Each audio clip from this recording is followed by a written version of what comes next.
Popularna starleta i bivša reality učesnica Stanija Dobrojević sutra ulazi u elitu, a nakon njenog useljenja u Belu kuću više ništa neće biti isto.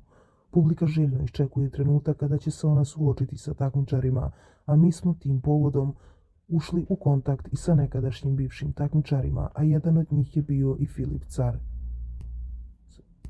Filip je otkrio i snimio video poruku šta očekuje od Stanijinog pojavljivanja u najgledanijem realitiju u regionu. Mislim da je Stanijin ulazak prava stvar i da će mnogi elitari odmah da padnu u trans. Mislim da je vrijeme da se raščevija agonija koja traje 3 godine.